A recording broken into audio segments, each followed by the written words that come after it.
Hello, and welcome back, book lovers, to Dad and Daughter Reads, a book club podcast. We're kicking off a brand new book this week, Watermoon by Samantha Sotto Yambao.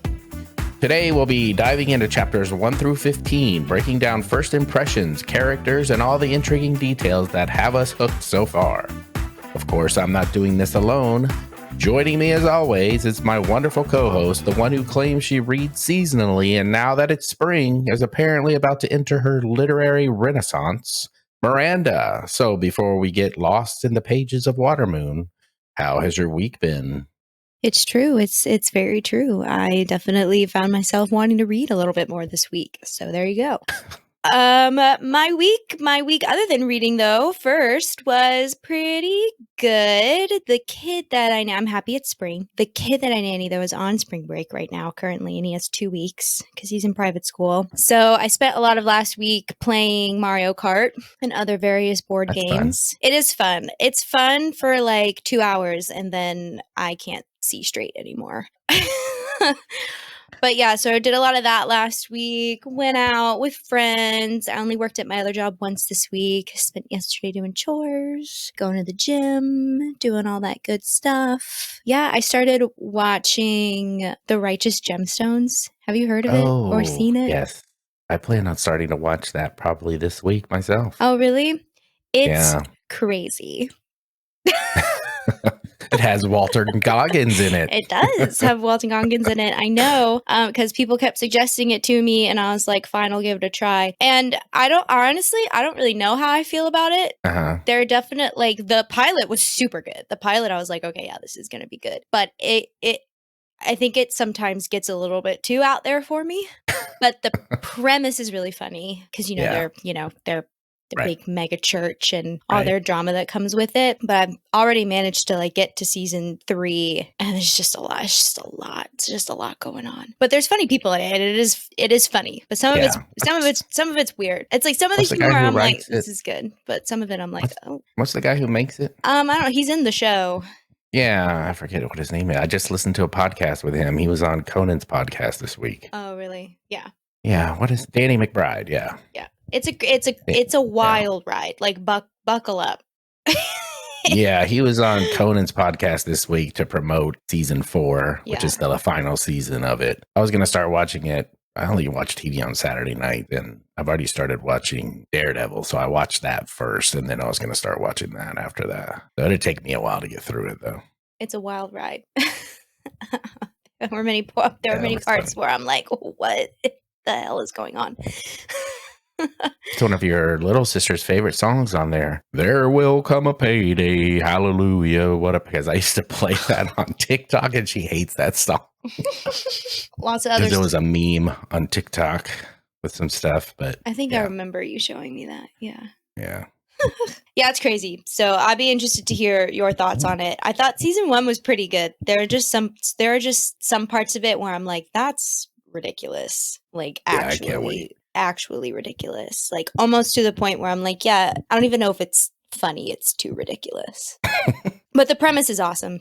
So you should listen to that podcast. It's Conan's latest podcast. I think I will now. Got Danny McBride on there, and he talks about it a little bit and how the way he wanted the show to be and all that kind of stuff. Like he wanted to make sure that the people on there actually do believe in God, the characters, that they're not just trying to make it where they're just trying to make money and they don't actually believe in God. So that's an interesting take on it too. Yeah, and it's really true, which is what makes it so It is really interesting. I mean, the show is crazy and ridiculous, but you definitely do feel that throughout the show where it's like they are absolutely insane, but you can tell that they aren't really fake about it. Right. They genuinely do believe all of these things. And yet it's crap. I can't wait to hear your thoughts on it because it's so great. It's also some of it's also kind of like, I don't know, maybe triggering because I grew up around that and all the mega churches in our town because we had that big one in Murfreesboro and just absolutely. And I'm like, I can really imagine all of this actually happening behind the scenes, which makes it even worse because it's so ridiculous. Yeah.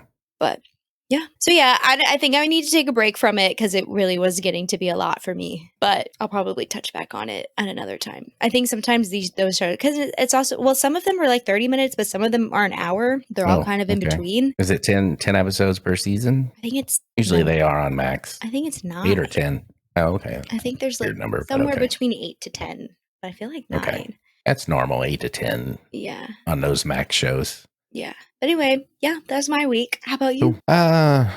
Same old gym, work. I did watch episode 4 of Daredevil Born Again, which was really good. We get a little glimpse of the Punisher and seeing what he's been up to over the last couple of years, which I know you're not a big comic book person, so you may not know who that is. I know of. Yeah. I was just going to say, what I know of the Punisher is like there are bunch of I see on TikTok that there's like conservatives who have like the Punisher logo, but then everyone's like, he would literally hate you. Yeah. And it's mostly, that's kind of comes up in the show too, because what's going on in the show is you have these dirty cops, and these cops, some of them have a Punisher logo tattoo, and the Punisher ain't about all that. And so this guy that got murdered, the bullet had a Punisher logo on it. And that's why Daredevil went to go see him. Yeah. The Punisher ain't about dirty cops, especially dirty cops. But he doesn't like cops at all, period, for the most part. So anyway, the whole show right now revolving around vigilantes in New York City. The mayor is Wilson Fisk, also known as Kingpin, who used to be the big crime boss in New York, and now he's the mayor. And then he wants to get rid of all the vigilantes like Daredevil, Punisher, etc. Sure. So, very good show. Very dark, too. I think you would like it. Sounds like something I'd like. Yeah. I mean, you could probably just pick it up where it is and not worry about having to watch all the Netflix seasons. Kind of goes back a little bit about that. I mean, you'll miss maybe a few Easter eggs, but it's not a big deal. All right. I'll add it to the list. Yep. And then also I watched Wicked came out on Peacock. So we all watched that. This is your first time watching Wicked? Yeah. The movie. I know you've seen the show. Yes, the movie. Yeah, I've seen the show. Yeah, the first time watching the movie, it was good. I liked it. Everybody seemed to have liked it. All watched it together. Ava liked it. She got kind of, I mean, it's long. It's like 2 hours and 40 minutes. So is it getting a little antsy towards the end? Sure. She's only 9. It's hard for her to sit for that long of a time. Yeah, it is a long one. It's a long one. And that's just the first half. Yeah, and that's just the first half. So, yeah. Yeah. But yeah, everyone seemed to like it. And we were saying, there's just so many songs, so much singing. And yeah, it's a musical. And I said, well, what if everyday life was like that? And then every time I talked to them, I started singing, and they didn't like that too much. That's how I wanted my life to be when I was growing up, and you didn't like it so much. So how the turntables. Well, I mean, you could sing, so it wasn't that bad. I can't sing, so nobody wants to hear me sing, especially just about everyday life. Because I was like, what if everybody was singing all the time? And I didn't like that too much. So it didn't go over well. Anyway, that's fun. It was good. It was good. It's a good movie. And then the second part, I guess, comes out this November. Yep. Yeah. All right. So that was my week. What have you been reading? This week, I've just been reading the Anita de Monte Laughs Last. I'm like maybe about 100 pages in, and I really, really like it. It's just a nice deep dive on feminism and racism and classism in both the Ivy League and also the artist world. And then it jumps back and forth between perspectives and time periods, which seems to be such a big trend these days. So it kind of jumps between, right now it's jumped between 3 different characters actually, and kind of like going between, I guess you could say the main character, she's in 1998 and stays there, but the other perspectives going back kind of jump between like the 70s, the late 70s and the 80s. But it's really good. I like it a lot. I'm excited. I was reading it yesterday and I was really pulled into it. So excited to sit down and read more of it this week. But yeah, that's it for me. What about you? What was the name of that book again? Anita de Monte Laughs Last. Wow. Okay. Oh, what did I read? I read 2 books this past week. The first book was The Tainted Cup by Robert Jackson Bennett. That was for my book club at work. We don't meet till like April 11th, so it's kind of far out. Hopefully I'll remember what the hell went on by the time we talk about it at work. But it's a murder mystery, which is not my favorite genre, but it was set in a fantasy world, and the world building in this book is really good. Basically, it follows a woman who is an inspector, and she has an assistant, and it's from the assistant's point of view. The novel's written from the assistant's point of view, so he's like the main character. And it's almost like I guess a Sherlock Holmes and Watson kind of deal going on between them two. Except she's always wearing a blindfold. She doesn't want too many outside things influencing her, I guess, when she thinks about these things. Because what it is he is, I forget what it's called that he is, but he can remember everything he sees and hears and whatnot. So he goes out in the world. He does all the investigation. And he does it by smelling these little bottles that have different smells, because a smell is supposed to help you remember things. Yes. So if he smells like, I don't know, lilac or whatever, and then he takes it all in, everything during his investigation, he can go back to her, smell that smell again, and tell her everything he saw and heard. He doesn't even have to take notes. Oh, that's really cool. Anything. Yeah. So, and then she takes what information he has and she thinks about it, because she may or may not have some kind of augmentation, because there's some kind of augment that allows him to do that. It's kind of like part of the magic of the world, I guess. A lot of different, well, not every person, but a lot of people have different augments for different things. And then this whole time, there's this murder and this whole big plot going on in the background. But on top of that, there's like these things called leviathans that come on shore and destroy things. So there's a whole lot going on. So that made it a little more interesting than just your standard murder mystery. But yeah, I kind of liked it. It wasn't too bad. That sounds cool. Yeah. And that's part one. There's going to be a second part that I think comes out really soon, next month. So yeah. And then I also read, it is. I also read Tarkin. That's Tarkin. That's a Star Wars novel. I don't know if you're familiar with Grand Moff Tarkin in Star Wars, but he was only in one movie, and he wasn't even in it that much. He was the guy, if you remember in the very first movie, when they capture Princess Leia and take her onto the Death Star, he's the one that gives the command to blow up her home planet with the Death Star. He's the older guy. Him and Darth Vader are there. This novel is about him and his life, and it kind of goes into this, like in the present day part of the novel, he's working with Darth Vader, and it kind of shows how they work together to get to know each other a little more. It also like has, dips into his past, where he grew up and why he is the way he is, because he's a douchebag, and it kind of explains why he's that way. Oh, interesting. He's an evil guy.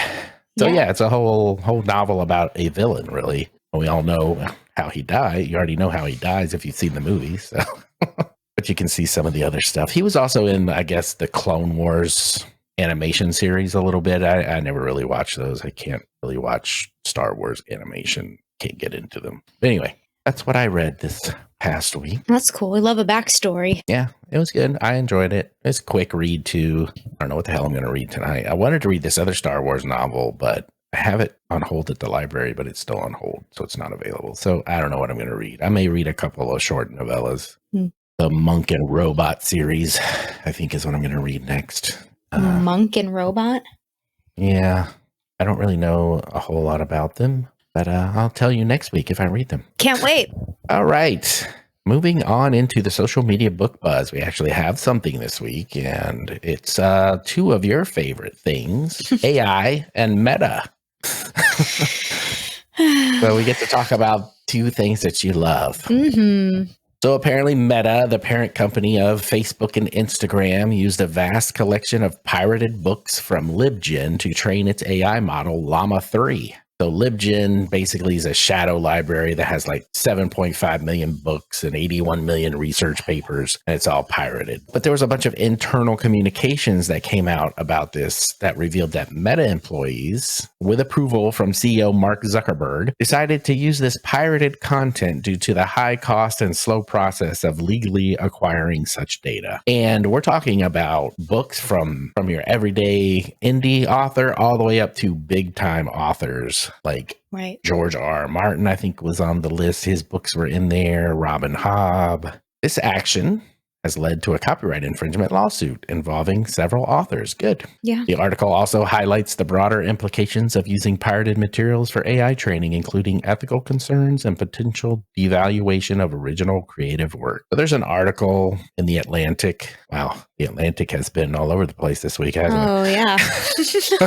Yeah, it's an article called The Unbelievable Scale of AI's Pirated Books Problem. It is paywalled, so you'll have to either get a free trial or pay if you want to read the entire article, but it pretty much goes through the whole thing. And, they apparently Meta tried to go through publishers to get it, but it would cost too much money. And we're talking about Meta here. Meta has billions of dollars, and this costs too much money. So it must have been pretty high. And they also said it would take too long to do. So instead, they just pirated it, Right.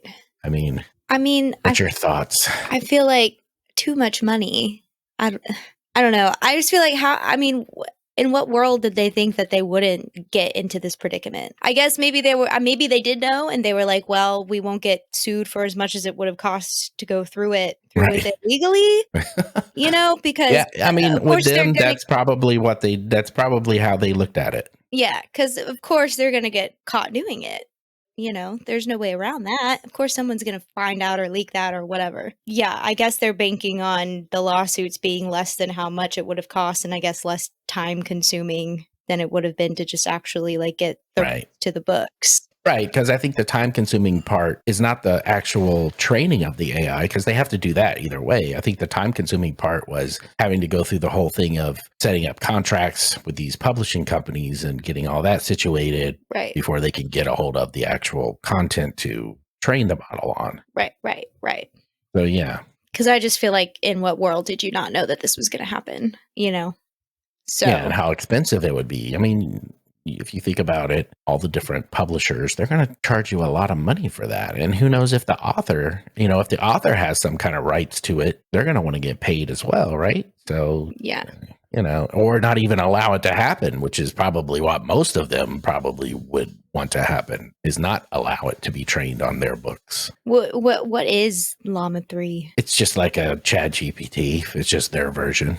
Oh. Basically, they're way behind because you've got ChatGPT, you've got Claude, and whatever else is out there at this point. And of course, Meta wants to have theirs, but they're kind of way behind. So that's probably another reason why they didn't want to wait any longer to go through all of that legal BS in order to get them the legal way. Right. It's all very dumb to me. I know you love AI. I just whatever. I feel like they had to have known that was going to happen. They're probably banking on it either not being as expensive or being able to get out of it because he's Mark Zuckerberg. Right. Maybe there's a lot of hubris involved, but also maybe based off of what's going on in our government right now, who knows what'll happen with the lawsuits, Yeah, that's true too. Because, he's in big people's pockets, big government people's pockets. So I'll be curious to see what ends up happening from this. Yeah. I think it'll be a big turning point in AI and publishing and art and AI and all of that, because it is a huge thing right now. Yeah, and on the Atlantic article, on the website for the article, you can actually look up and see what books were in there. Mm-hmm. So they have like this database. You can type in a name and it will tell you what was trained by the AI. Yeah. And a lot of people that are like indie authors or small authors have gone on there and seen that their book was used. And there's been a lot of TikTok videos of people complaining. Yeah. So time to join that lawsuit. Yeah, really. See what happens. Yeah, that's crazy. That sucks. And I'll be interesting to see how the lawsuits play out. Yeah, it will be. Because who knows what will be in, I don't know, with the way things are right now. Who knows what favor it'll go into. Yeah. Exactly. There's no telling which way it will go. Yeah, and what precedent that will set. AI and art. And pirating the books. LibGen's like a huge thing that's been around for a while though, right? Yeah. I feel like I know people who get books off of it. I feel like I definitely know at least one person who does that. So I don't know if I've ever used LibGen, but okay, maybe I have a couple of pirated D&D books. I also feel like maybe people were using it in college for like college textbooks and things. Yeah. So it has research papers as well. Yeah, because I also kind of like go back and forth with the LibGen in general too, because I know pirating isn't right, but I mean, it happens all the time. Music is constantly pirated and everything. And I don't know, sometimes I'm like, oh, yeah. I mean, pirating music was really big in the early 2000s. Right. But it doesn't really like affect sales that much. They did like so much research on that. Right. And so part of me is like, well, it's nice that people have access to literature for free, but yeah. I also, well, there's libraries too. Yeah, for sure. There definitely are. But Although I mean, libraries there are problems with that. always accessible and they're government funded and stuff. Or the book you want is on hold because someone else has it and you don't want to wait any longer. Sure. There's that too. I mean, I've had books be on hold for like months. Which is the situation I'm in right now. Which like, and if you're like, I mean, yeah, but also if you are a college student or something that is not good, if you need a certain book in a quicker period of time. So yeah, and we don't even want to talk about textbooks and how much they cost for college. They're expensive. Right. So I go back and forth on pirating books in general because I understand that it's like, yeah, these authors want to get their money. And I think especially like indie authors, I don't really think that's fair. But like J.R.R. Martin can have books on LibGen and be fine. Like, you're fine. It's okay.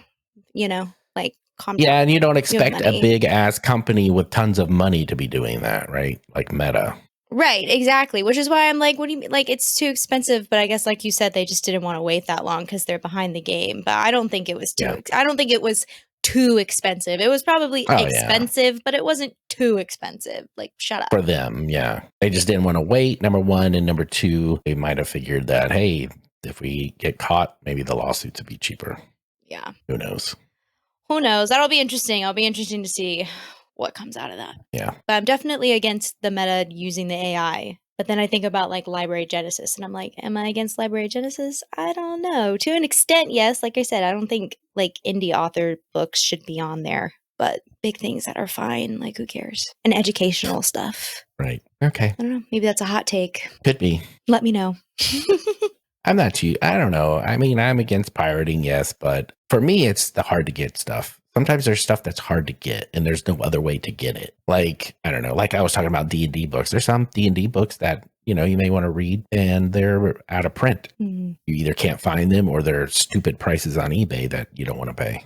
Sure. So, I can see both ways. Books are expensive. Yeah, they are. Books are it's like $30 for a book these days. Or a hardcover, yeah. Even for some paper, I feel like this paperback that I bought was like $25. Was it? Yeah. So, I mean, things are just getting more expensive. Yeah. Which sucks. You have the whole like publishing industry in general. It's like, like, yes, we want like people to be paid for their work, but also we want things to be accessible. So it's tough. It's tough. Yeah. It's a fine line. Yeah. All right. Moving on to our book. We are starting a new book, Water Moon. So let's get into that. Chapter 1. Woohoo. We meet our main character, Ishikawa Hana. So Ishikawa means stone river and Hana means flower in Japanese. Hana is a young woman who lives with her father in a pawn shop, and she is slated to take over the pawn shop when her father retires. So in this chapter, we're introduced to Hana, and she is just waking up on the first day she is to take over as the owner of the pawn shop, and she's expecting to hear her father downstairs making tea, but doesn't hear anything and suspects something could be wrong. So these chapters are very short, by the way. So they are very short chapters, yeah. Yeah, so yes, she's slated to take over the pawn shop. It doesn't really seem like she super wants to, though. Right. She's pretty anxious about it. She's pretty nervous about it. She's a little hesitant about taking over. Like, she's not excited. She's not excited to be the new owner of the pawn shop. Right, yeah. She doesn't seem to be, no. Yeah. All right, chapters 2 and 3 kind of go together here. So, Ishikawa Toshio. So, Toshio means talented or handsome in Japanese, and Toshio is Hana's father. He has ran this pawn shop his whole life, most recently with the help of his daughter, and before that with his wife. And then we have the pawn shop itself, which is almost like a character. Mm. So the pawn shop is in a magical realm. On the outside in Tokyo, it is a ramen restaurant. But when people go through the door, the majority of them, they'll stay in Tokyo and enter that restaurant. However, there are special cases, those whom the universe has determined need something else. And for these select individuals, the same doorway mysteriously leads not to the restaurant, but to the pawn shop instead. And this is no ordinary pawn shop. Diamond rings and pearl necklaces have no value here. People pawn regrets here. These regrets come in different forms that usually have something to do with the choice the person made that they regret. In return, they get a box of green tea called Girokuro, the highest grade of tea. This transaction allows the person to forget the choice they regret and move on with their life. Yeah, and the tea tastes different for everybody. Yes. Yeah. Some people, the tea tastes like comforting and warm, and some people taste confident, and yeah, that was cool. Yeah. So the items that people pawn are not what they seem in the magical world. Toshio and Hana each have a pair of glasses that allows them to see that they are actually magical birds, and they keep these birds in cages waiting for the true owners of the pawn shop to collect them every new moon. Mm-hmm. Magical birds. Big symbol of freedom, birds. So in these 2 chapters, we move back in time one day to Toshio's last customer before he retires. A woman named Takeda Izumi wanders into the shop. We see how Toshio handles a customer's questions as they thought they were entering a ramen restaurant and not a pawn shop. So I enjoyed the scene with the kintsugi clay bowls and how they represent the broken down people that the pawn shop is helping. So if you're not familiar with the kintsugi technique, pieces of clay, whether it's a bowl, cup, whatever, if they get broken, they use gold to mend them back together. So then it looks like when it's all back together, it's got these lines of gold in it that look really cool and shiny. So I enjoyed how that kind of represented the broken people and how they're kind of helping them put their lives back together. Yeah. So Izumi trades in some coins that represents the bus fare she paid to come visit a chef at the restaurant when she was younger. So I guess she kind of was in love with the chef or whatever, but it didn't end up working out for them, and she married another man. And her regret is that she didn't try to make it work with the chef, and she still thinks about it. This makes her feel guilty and feels her husband deserves a wife who does not live in the past. Yeah, I'm really interested to see how all of this plays into the rest of the story. I have some theories. And then the question she asks at the end too, she's like, what do you do with my choices? Like, why do you do this? And we don't get an answer. We don't get an answer in these, at least not in these next 15 chapters. So I'm very curious to see. I have some theories that maybe will pop up as we go along, but I'm curious to see like how she ties into everything. If she comes back into the story, we get a few answers. I mean, at least what the items are. Like we already talked about, they're magical birds, but we don't really know because, like I said, the true owners are the ones that collect them, and it's not really Toshio and Hana that keep them. Well, right. Well, I don't mean the literal. I mean the metaphorical. Oh, okay. Because she asked this what would he say to a customer? He's not going to tell her all the dirty details. Right. And like also, why are they doing this? Like, how did they get slated into this life? And why do they have to keep doing it? Why does it have to keep being passed generation to generation? Yeah, hopefully we get answers like that because we don't really know. We find out something later on. I don't want to spoil it till we get to that point, but we don't really know why. Yeah. It's like that. So I think that question went a little deeper and then we didn't get an answer to it, which is to me like kind of a big why, like why are they doing this? Yes, we shall see, hopefully. All right. So chapter 4, the beginning of this chapter is Hana and her father talking about the pawn shop after the woman Izumi left. And we find out that her mother stole one of the choices in the pawn shop vault and paid for it with her life. Which I don't believe that for a second. And from there, we jump back to where we left off in chapter 1 with Hana waking up on her first day as the pawn shop manager. Everything is too quiet, and she recalls 8 months earlier when she found her father at the bottom of the stairs after a heart attack. She makes her way downstairs to find the pawn shop has been ransacked and the door to the outside world wide open. Mystery. Your favorite. It's not a murder mystery. It's just a mystery. We don't know that yet. Well, that's true. Chapter 5, Hana closes the door and goes to search for her father in the vault. She doesn't find Toshio, but she finds that one of the choices is gone, along with a card. Chapter 6, we go back to the previous night. So this book has a lot of jumping back and forth in time, which I think you like, right? Because that's the new hotness. in books. Well, I mean, it's not that I do like it, but I'm just saying, like, right now, I mean, I feel like a lot of books that I read these days are doing that. It just feels like a trend. Yeah. It's just something that I've noticed. And a lot of books that I've read over the past like year or so, they've all kind of done something like that. I feel like that's just a lot what people are doing right now. Like, you know, like a trend. It's a trend, I've noticed. Yeah, and I think it's like, I mean, a lot of books have always done that, though, like jumping back and forth just to get some more backstory. Kind of like, even I said that with that Star Wars book, you know, it's mostly the main stories about the dude and Tarkin and Vader, but then it jumps back every once in a while to tell about his backstory. So yeah, a lot of books have that. Sometimes I like it, sometimes I don't. I guess it's just how the author handles it. Yeah, I guess Some authors don't do it very well. I guess I just feel like I've noticed it more in newer books, like the past year or so, that there's a lot of perspective jumping and time hopping lately. Like, yeah, I know it's always been happening, but it feels like right now it's like big. Like that's like a the big thing right now is to write books in different perspectives and different times and like going back and forth and stuff, I guess is what I mean. And I do like it. I actually have always had ideas too for books that do that as well. So I think it's fun to get different perspectives. But then also I have been finding myself wanting to read a book in one perspective because I feel like I haven't in a while. And I feel like that would be like, that would be kind of refreshing and weird to read from one person's perspective the whole book, because I feel like I haven't in a hot second. Well, then you should read The Tainted Cup. That's all from the assistant inspector's perspective. Okay, great. It's a good book. All right, so Hana and Toshio are looking at Izumi's choice / bird, and Toshio says choices like this don't come along often. And Hana mentions how bright this bird is, how bright and shiny. Toshio tells her that choices radiate the light from all the possibilities they contain as he puts the bird into the cage. Yeah. So basically what he's saying there, this regret, if she had gone the way, like if she had chosen to go with the chef guy as, you know, ended up marrying him, there could have been a lot of different possibilities that happened. And the more possibilities there are, the more the radiation of the light, how much brighter the birds are.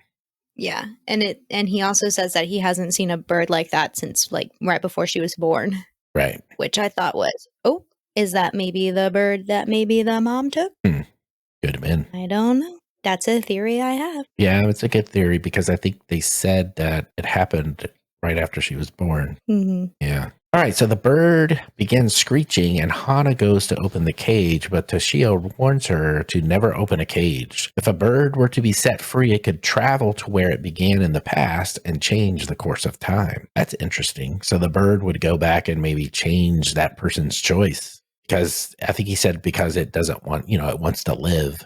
Yeah, it wants to be free. It wants to be free and have its thing come about. Yeah, and this one in particular is like a lot of things could happen. So it's holding a lot. It's holding a lot inside of it. So next we find out that the owners of the pawn shop are the shikuin. The shikuin in Japanese means caretaker, keeper, or breeding staff. So that's interesting. That last one, breeding staff. Maybe they're breeding these birds. I don't know. Like Pokemon or something. Like Pokemon. I don't know. I thought maybe they were like eating them, absorbing their power. Like maybe they feed off of that's gross. These choices. Well, I mean, it's a fantasy like novel. And the way that she describes them too is really creepy and eerie. Yeah, that's true. So I was like, are they like are they like feeding off the energy of these birds? Like maybe they're not chomping down on them, but. Oh, that was what popped into my head. They just grab them and bite their head off. No, maybe they're just some sort of like energy source. Maybe they fry them up Korean style. All right. They're actually in the ramen for the ramen shop. Oh, yeah. They're the chefs actually for the ramen shop. And that's what makes the ramen so good and why people keep the shikuin are the ramen chefs. Yeah. Yeah. Okay. Anyway, it will be interesting to find out more about the shikuin and what they do with these birds. Yeah. Why they need them sourced in the first place. Chapter 7 and 8. Minatozaki Kaishin. So Kaishin is another character that comes in this chapter. He's a physicist who was working as a professor. He's Japanese but hasn't lived in Japan for a while. He comes back to work at the Super K neutrino detector. Do you know what a neutrino is? Did you look that up? I didn't. I forgot to. Okay. So a neutrino is one of the basic building blocks, like an atom, but it's even smaller than an atom. And there's also the quark, which is also smaller than an atom. But those two don't get any smaller as far as we know. Who knows? There may be something smaller that we haven't found yet. Anyway, that's what a neutrino is. Okay. So now we've come to the first problem I have with this book. Kaishin, to me, is boring as fuck, and I don't like the character. And I guess what I'm saying is it just seems so cliche that you have this fantasy world with a bunch of crazy things going on that's going to probably defy physics, and then you have this guy come in who's a physicist. Sure. That's the part I'm not really liking. But I just don't really like the character either. He just doesn't seem interesting to me. I'll give you cliche, I'll give you that trope, but I think he's very interesting. Okay. Especially in comparison to Hana. I think they're good foils of each other. That might be, yeah. Which I will talk about later. But we'll see, because later on they go into her world. To me, she's going to be the one that's like, hey, this is how it is. And he's going to try to explain why it shouldn't be, because he's a physicist and blah, blah, blah. I don't know. Well, we'll get into We'll see. Yeah.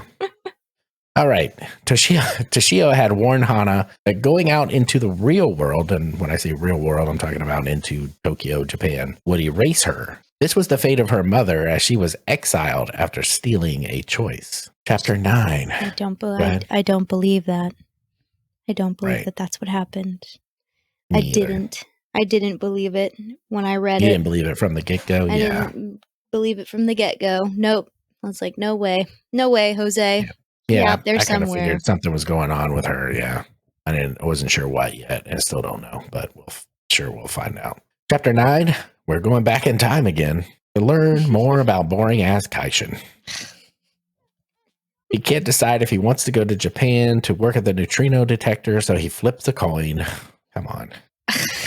I think that he's full of complexities, personally. Because one, he was born in Japan, and I'm assuming immigrated to America. He mentions. Why do you assume he immigrated to America? Because when he says, oh shit, she's like, he said it in a language she didn't understand, and he's got a funny accent. And then his friend seems like he's Indian, though, so maybe he went to India. No, but then it says later on in the chapters that him and his dad went across the Pacific. Oh, okay. I might have missed that part. Yeah. Okay. He went across the Pacific. All right. We will assume it's America. Plus, they're out of college. There's a lot of Indian professors, especially on a West Coast college.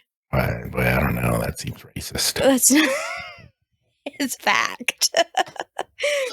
So, yeah, I'm assuming that he immigrated to America. He says he's got mommy abandonment issues. He's a super genius. Could have gone to college when he was 14. And he's trying to figure out his place in the world. So he's like on this journey of self-discovery. And I like all of the puzzle motifs that we have going on too. Like he views life as a puzzle, and he's confounded by edges, which I think they like talk about. And now he's meeting Hana, who is someone who's going to dissolve all of that, because now edges don't exist, right? Or they're about to not exist for him. It's ironic because Hana is a person who feels trapped by edges. She's always stuck behind the door of the pawn shop and stuck in this life of taking over. And now they're meeting each other, and they're both being called on what? A journey. And he's a scientist about to embark on a magical journey, which I know you said is a cliche trope. It's going to be a big theme in this book, right? Is like him having to kind of push himself and let himself unravel a little bit. And then this woman, Hana, here is like, I think, feeling trapped by this life that I think maybe she feels a little forced to live. Okay. We'll see. Science and magic don't mix. Well, science and magic do mix, because science is magic and magic is science. Sometimes. See, always. Sometimes magic's just magic. No, all the time. When you're talking about fantasy. When you're talking about fantasy, but I think this to me reads more magical realism than it, like, yes, fantasy, because there are fantastical things that happen, but I'm kind of reading it more from like a magical realism kind of place. Maybe it's because I'm spiritual and woo-woo witchy. Oh. But There are a lot of, I like it. I like this theme of science and magic because there is a lot of quote unquote magic that like we talk about in our world that is backed by science. And it's all the same thing. It's just using different languages. Like the chakras are your, their vagus nerve. Your chakras are just your vagus nerve. Things like this. All these things that people talked about spirituality, like way back in the day, have been proven to be true in a scientific sense. So that's why that's what I think is going on right now. I think the author is trying to say that. Right. So I'm not woo-woo witchy. So I like my science and my magic to be not joined. Well, it's not like my peanut butter and chocolate fell together and it made something good for me. Well, now I like my science and magic to be separate. I hate to tell you, Dad, but science and magic, they're the same thing. And I hope that you discover this along with Keishan in this journey. We'll see. Science and magic. Well, because they talk about it later when they we're not there yet. I know, which the portal? Yes. Yeah. Okay. Well, let's move on then. Science and magic are the same thing according to you, and I prefer them to be separate. You can prefer it all you want, but it's not true. I mean, I can see what you're saying. I see that, and I can see how that plays in, but I prefer in a fantasy that magic and science stays separate in a fantasy type situation where this may be more magical realism, like you said. And maybe I'm looking at it wrong. So I would encourage you to read it from a magical realism perspective, I think. Okay. All right. Let's move on. Chapter 10. Hana tells Kaishin that her father is missing and that she suspects her father made the mess in the pawn shop and stole a choice. We also get a story in the past of how Toshio hid boxes of tea and left clues for Hana to find them. Yeah, and I think that her dad definitely wants her to find him and follow the clues.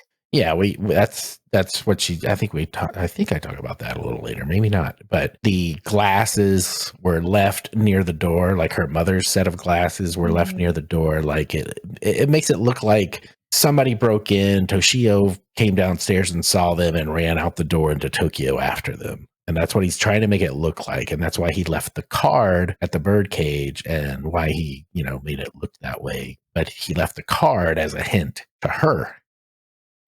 Maybe the story of him running into Tokyo she can use to tell the owners that when they come calling, but she really has the clue and is going to go try to find out what's going on. Maybe. Yeah.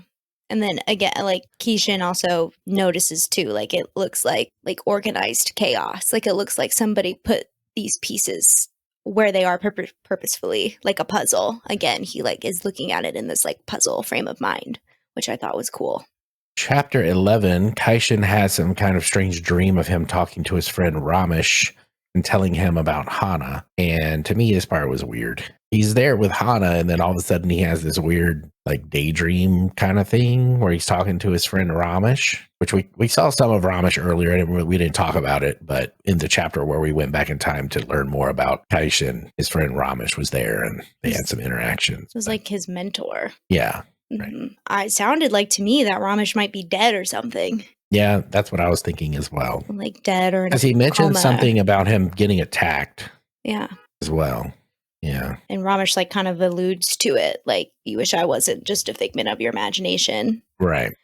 So I think this is him just kind of seeking some guidance, meditating in some way, or just thinking, what would my friend Ramesh say? I think he's just seeking guidance here. I mean, they do that. Doesn't that happen in Star Wars? They use the Force and talk to dead people?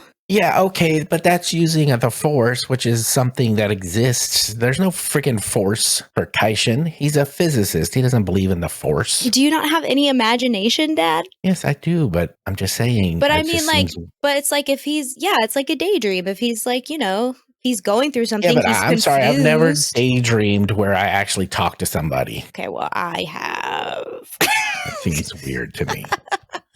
It's not weird. Lots of people do. And that happens a lot in movies and books and things. People are imagining them talking what their dead loved one would say or be there. I guess so. I've just never experienced that. I think it's weird to me. I think he was just like in a subconscious like state of mind, and he's like in this very confusing situation, and he's seeking some guidance from his possibly dead friend. I get it. I mean, yes, I daydream and have an imagination, but like I said, I've never actually talked to someone in this daydream. I talk to myself, but I don't act like some friend or somebody I knew that's dead and talk to them. I don't know. Well, I feel like that happens a lot in like movies and stuff. You've seen Twilight, where Edward Cullen comes back and is telling Bella not to go ride on the motorcycles? I don't want to talk about Twilight. I'm just giving you an example. I don't think I've seen. I don't remember. The only time I watched Twilight was that one time in the motel room when you first got it. Okay, I'm just giving examples of like when people imagine a person coming back and like what they would say to them and what they would do if they were in this situation. Yep, I get it. I understand. I just think it's weird. Okay, that's all. Okay, especially for a physicist who's into science. He's not. He is. I told you he's complex. Okay, maybe he is, and maybe I'm wrong. All right, moving on to chapters 12 and 13. Hana and Taishin jump into a pond to take a candle to where prayers go. And so this is a pond in the back of her house that works as kind of like a portal. Mm-hmm. Which I think, okay, so I say that the chapter 12 is proof that Kishin is not boring. I liked it because he does have the mind of a scientist, but he's still open-minded and willing to test these hypotheses that he's not sure he believes in. Like, he tells her, he's like, I don't believe you, but what an easy way to find out. We just have to jump in this pond. He's open to adventure, you know? I think we also got more of a sense of Hana's need for freedom in this chapter, and how she describes when she takes his hand, how she's only ever held on to trapped things, and that this guy is someone who's not trapped, and she perceives him as free to make any choice that he wants. And I liked this quote that she gave him when she asked him what he's hoping from her. And she says, to prove that I'm a liar, or to leap into a truth that you might drown into, which I just thought was really cool, because isn't that so true? You know, they're both about to embark on this journey for the truth, right? Which is like scary and could be dangerous, and we don't know what we're going to find, and we don't know what it's going to do, and how his whole world basically is about to unravel, because he's a scientist and he's a physicist, and he's about to go to the edge and be in this world that he has no idea about. Yep. You don't like that?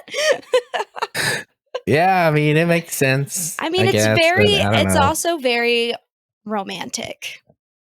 This is maybe that's the problem. Well, and I don't even mean romantic. I mean, obviously, like, they have some kind of feelings for each other. They're alluding to, like, this is probably going to turn into a romance in that way. But I mean, like, the idea, the notions are romantic, you know, right. Like self-discovery and journeying and trying, you know, finding freedom. And we get into it more, like, she feels fated and he has this opportunity to do anything he wants to do. So they're like foils of each other in that. And yet he's still so confused. It's just a very romantic notion. Yeah, I guess.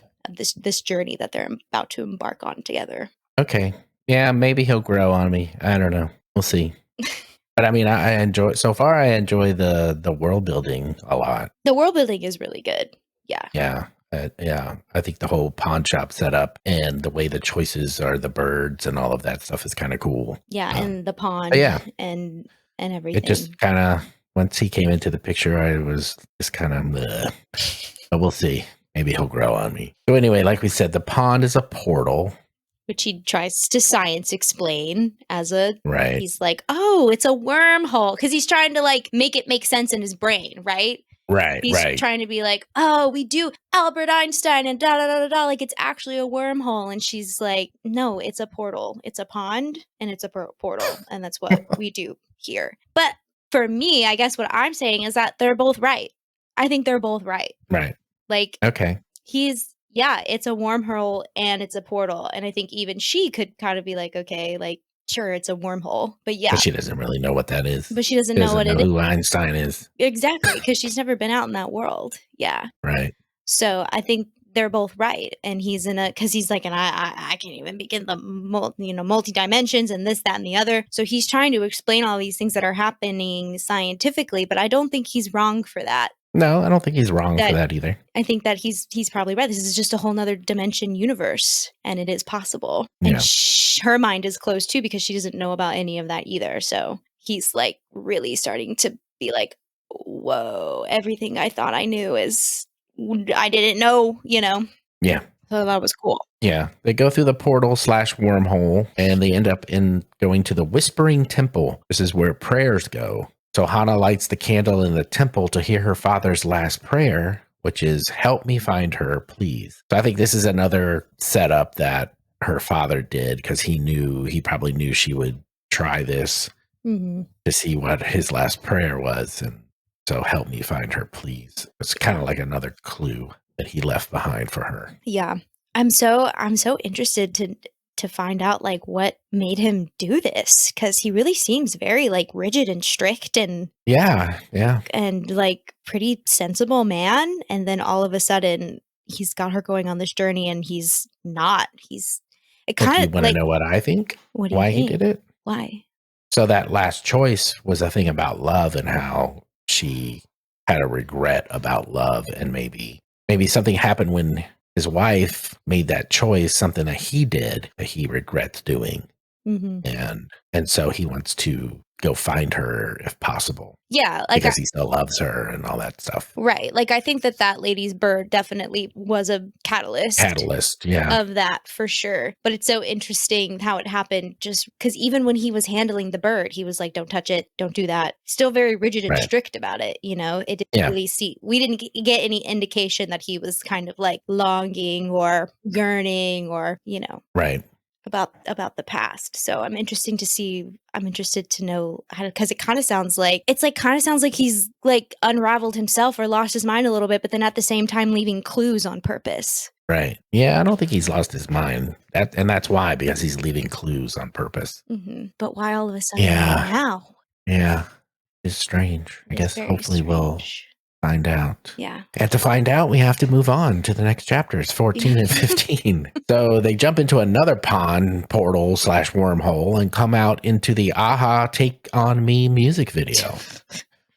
If you're not familiar with that video, it's like the people are drawn in black and white pen. Anyway, so when they come out of this pond, they're like drawn. They're not really, they don't look normal. They look like they're drawn. So we learn that right. And so we learn that all children in the world get a tattoo that tells them what their life's work will be. And so they're going to go to the tattoo artist to find out about Hana's mother. So they go to see the tattoo artist, and the tattoo artist creates a tattoo on Hana of her mother's symbol, which I don't remember. It was some kind of flower. Do you remember what kind of flower it was? A chrysanthemum. Yes, chrysanthemum. So she tattoos this chrysanthemum on her, and if it comes out blue, she's alive.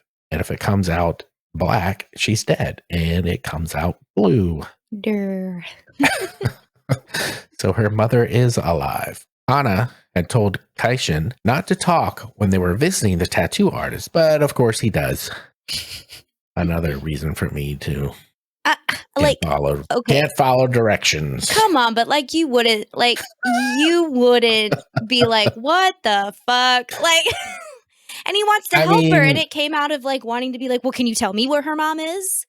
Right. Because the tattoo artist tells Hana that she can't tell her anymore because it's not part of her story. And so he asks the tattoo artist if the tattoo artist could tell him about her mother, and she said she could if her mother is a part of his life story. Right. And so the artist asks him if he wants to know his life story, and he consents to it. And Hana stopped him from getting his life story tattooed on him by creating a puddle of water and pushing him into the portal. So that's also interesting. It's not just these specific ponds that are portals. Any water, it seems, in this world can become a portal, because she just spilled a cup of water or a bowl of water onto the ground, and they were able to jump in it as a portal. Yeah, which was really cool. Yeah. I liked that a lot. But yeah, isn't that just classic? If someone who's desperate to know the meaning of their life meets someone trapped by the knowledge of knowing their life, she's she's had her destiny, her whole life story marked on her body since she was a month old. I liked that when it rains and when you're covered in waters, when you can see it. And she says, like, it's so that we know that it can never be washed away. Our fate can never be washed away, right? Our destiny can never be washed away. You can just tell she just feels so trapped by it. And she talks about like trying to scrub it off and everything. And then there's this man who she's like, you have the freedom to do anything. You have no idea what your fate is. And now you're asking to get this tattoo. You know, she's like, why would you do that? Right. But he is on the search for meaning of it. Like, he wants to know where his place is in this world. So that's why I'm like, okay, they're foils of each other in that way. And they're going to have to like learn something from each other. Right. And this is definitely going to be like some kind of create your own destiny kind of journey here, I think. Yeah. Yeah, I can see that. So I'm excited about that. I love a fated. I love you can decide your own destiny. I just feel like that's what's going to happen. Another romantic notion. Yes. This book is going to be very romantic. Possibly. But I mean, in the sense, I don't mean, because, you know, there's romanticism. I know what you mean. Yes, yeah. Isn't necessarily like a love story, but. Yeah, I know what you mean, yeah. The romantic note, there's like the 5 romantic character qualities. Right. Yeah. And that wraps up our discussion on Water Moon by Samantha Sotto Yambao, chapters 1 through 15. We'd love to hear your thoughts. What stood out to you? Any theories on where the story is headed? Let us know on Discord, TikTok, Instagram, and Blue Sky. All our links are in the show notes. Next time, if you want to find out if Keishan does grow on me, we're diving in even deeper as we cover chapters 16 through 29. So be sure to keep reading and get ready for more insights, surprises, and probably a few wild predictions. Thanks for hanging out with us. Until next time, happy reading. Our intro music is Upbeat Funk, performed by Mikhail Smusev. And our outro music is Lo-Fi Chill, medium version, performed by Bodan Kuzmin. You can find both tracks on pixabay.com. Thanks for joining us, family, and we'll see you next week.